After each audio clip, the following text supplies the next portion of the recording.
Assalamualaikum warahmatullahi wabarakatuh. Welcome back to my channel. Ketemu lagi di pembelajaran kali ini. Tema 1 Selamatkan Hidup kelas 6, subtema 1 Tumbuhan Sahabatku pembelajaran 4. Sebelum kita mulai pembelajaran kali ini, marilah kita berdoa terlebih dahulu agar pembelajaran kali ini dapat diberikan ilmu yang bermanfaat. Berdoa dimulai.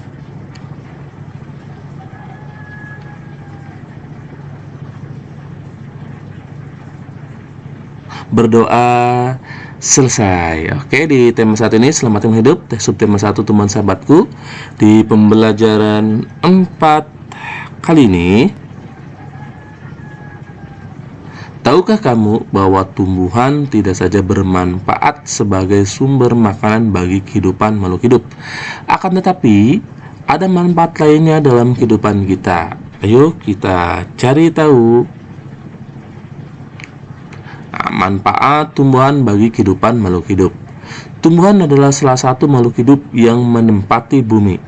Keberadaan tumbuhan bisa menopang hidup makhluk hidup lainnya seperti hewan dan manusia. Kehidupan tumbuhan sangat berguna dan mempunyai banyak manfaat. Nah, ini adalah manfaat tumbuhan bagi makhluk hidup. Tumbuhan sebagai penghasil oksigen atau O2 dan mengurangi karbon dioksida. Tumbuhan sebagai produsen atau penghasil makanan. Tumbuhan sebagai penangkap zat pencemar dan limbah industri. Tumbuhan sebagai pelindung dari erosi dan abrasi. Tumbuhan sebagai tempat perkembangbiakan dan rumah bagi hewan. Tumbuhan berkembang biak untuk menjaga kelestarian jenisnya sebagai sumber kehidupan bagi makhluk hidup lain. Oleh karena itu, manusia memiliki peran untuk melestarikan tumbuhan. Tahukah kamu bahwa ikut memelihara kelangsungan hidup tumbuhan merupakan salah satu bentuk dari pengamalan nilai-nilai Pancasila? Tumbuhan adalah sahabat kita. Menjaga tumbuhan sudah menjadi kewajiban kita semua. Dalam menjalankan kewajibannya, terkadang kita tidak bisa sendiri. Kita membutuhkan kerjasama dengan orang lain. Kerjasama merupakan wujud penerapan dari salah satu sila Pancasila.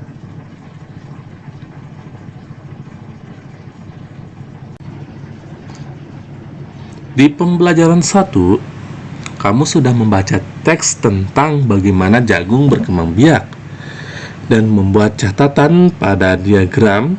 Kamu juga sudah mengumpulkan informasi yang ada dalam bentuk tulisan.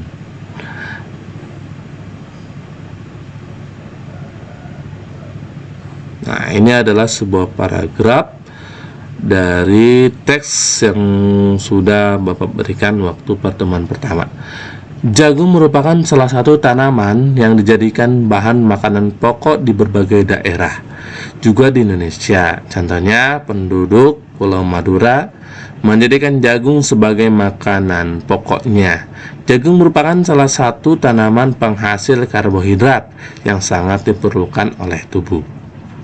Nah, dari teks tersebut ditemukanlah ide pokok, yaitu jagung merupakan salah satu makanan pokok masyarakat Indonesia. Kesimpulan dari teks bacaan tersebut atau teks paragraf tersebut yaitu jagung sangat penting di Indonesia. Nah, itu adalah teks kesimpulannya. Kenapa jagung sangat penting di Indonesia? Karena jagung merupakan salah satu makanan pokok masyarakat Indonesia.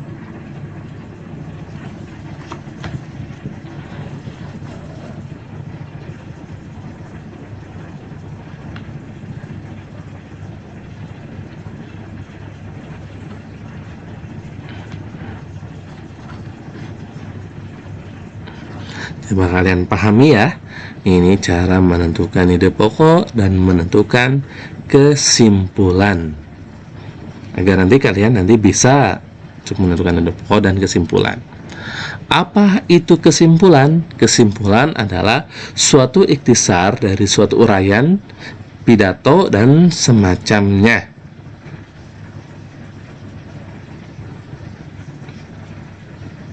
Kesimpulan yang baik berisikan satu pesan yang ingin disampaikan kepada pembaca.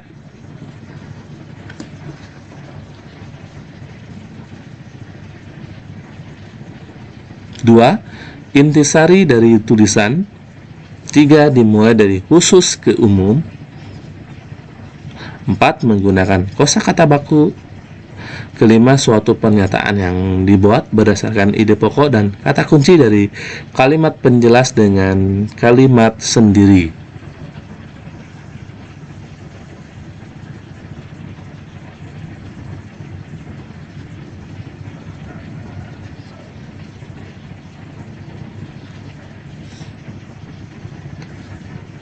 Ya, Bapak ingatkan kembali ya, waktu pembelajaran sebelumnya Bapak udah menjelaskan tentang lambang negara Indonesia. Ya, kita perhatikan lagi, ini adalah Garuda Pancasila adalah lambang negara Indonesia.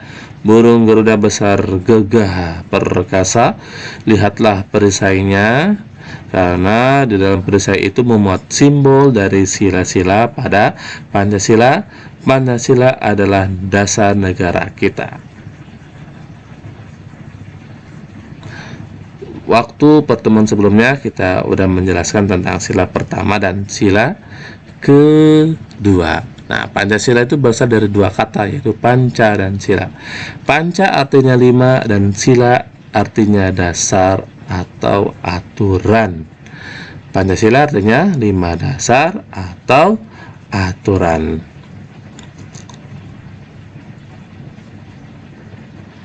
Nah, ini ya, sila pertama ketuhanan yang Maha Esa, sila kedua kemanusiaan yang adil dan beradab, dan seterusnya. Nah, di dalam sila pertama yaitu bersimbolkan bintang.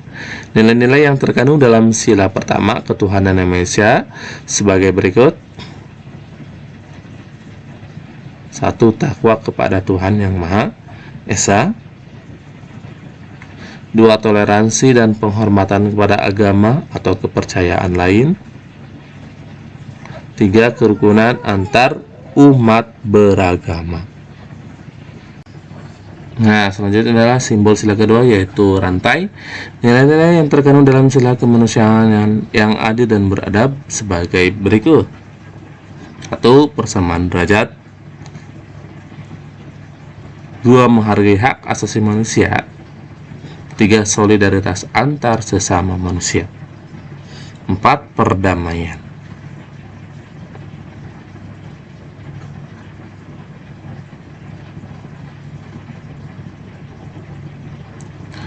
Sila ketiga, simbolnya pohon beringin dalam sila persatuan yang berbunyi Persatuan Indonesia. Terdapat nilai yang terkandung dalam kehidupan sehari-hari, yaitu 1. Menggunakan bahasa persatuan Indonesia antar daerah. Jadi bahasa Indonesia itu adalah bahasa pemersatu. Kedua adalah memperjuangkan nama harum bangsa Indonesia. Ketiga, cinta kepada tanah air Indonesia. Keempat, mengutamakan persatuan dan kesatuan daripada kepentingan pribadi. Kelima, berjiwa patriotisme dimanapun berada.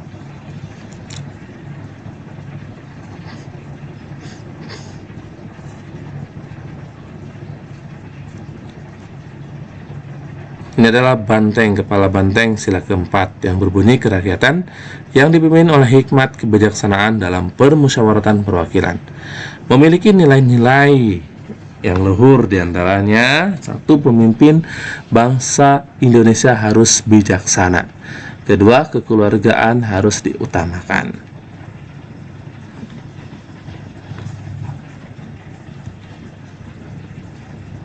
3. Kedaulatan bangsa ada di tangan rakyat.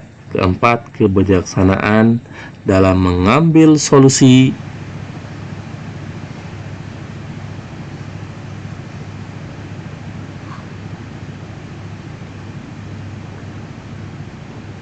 Dan yang kelima, keputusan yang diambil harus berdasarkan musyawarah sampai mencapai kesepakatan bersama atau musyawarah mufakat.